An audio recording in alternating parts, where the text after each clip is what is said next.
Okay, and what we're going to look at today is the for loop. And so when we've done the while loop, we typed in the keyword while, and then we had brackets, and inside the brackets was a condition to be tested for true or false. Well, a for loop, what we do is we type for the keyword, then we have brackets, but inside the brackets it's not one condition to be tested. There is a condition to be tested, but there's also we to declare a variable to be incremented as an index, so that we can count how many times this loop is to loop for. The difference between a while loop is you use a while loop when you don't know how many times you're going to loop. You just know that you want to stop when a certain condition will be reached in the program.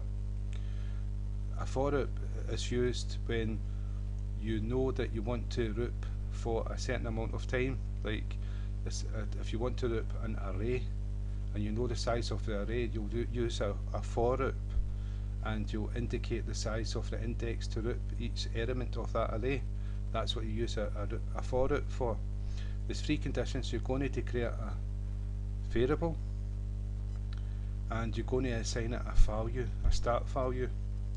Then the next condition is going to be the test condition for true or false. And when it's true, the for loop loops just the same as the while loop, and when it's false, the for loop exits the loop and moves on to the code after the for loop. Now the condition after the test condition is an increment where you add one to the integer you declared.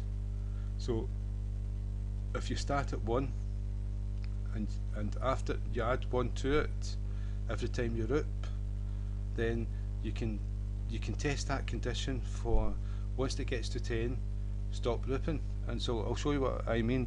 The first condition is an integer, and we'll call it whatever we want. So we'll say num, and we'll say equals 0, or we'll say 1 just to keep it simple. Right, so we'll say 1. No, we'll do 0. We normally start with 0, so I'll just go through. We'll start with 0. So that's the first condition. There's 3 of them, and they're separated with a semicolon, so that the compiler knows when this part of the code has stopped, and what comes after is a new part of code. And so next is a test condition. So we use the index, the variable that we declared in the for loop, and then we'll say it's less than 10. And so if it starts at 0 and it's going to stop at 9, it's 10 times we're going to loop for. If we go less than 5 and it starts at 0, then it's 5 times it's going to loop for, because it's going to start at 0 and stop at 4.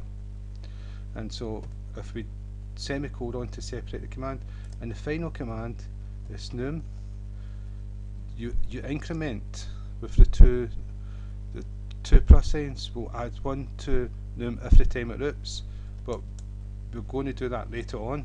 We're going to say num equals num plus 1, and because it's the end of the brackets, we don't have to put a semicolon. We've used the semicolon to separate the three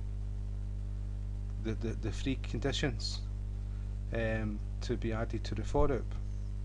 And so after the brackets, we do the braces, and inside the braces is the code to be executed. So this is where you put the code inside the braces, just like the while and the do loop and the if statement. And so what we're going to do is we're going to print out num. So it's system dot out, dot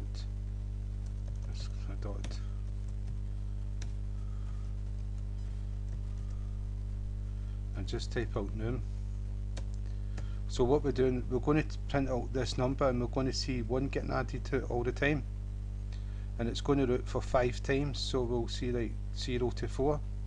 So if we run the for it, we've got 0, 1, 2, 3, 4. and these 0, it started at 0, it's started at 0, added 1,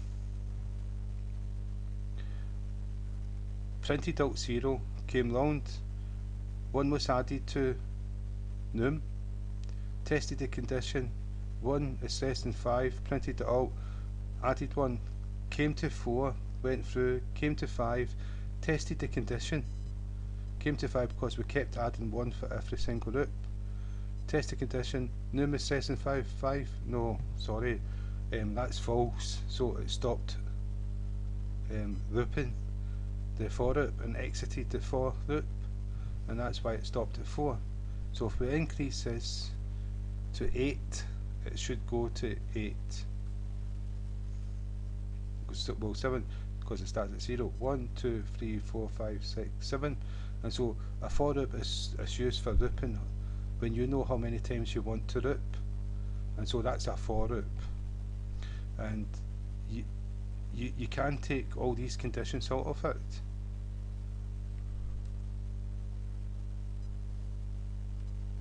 And you can have just the 2 semicolons. And you may say this is madness, but it's better for me to show you this, and just in case that just gives you a grasp of how a for loop works.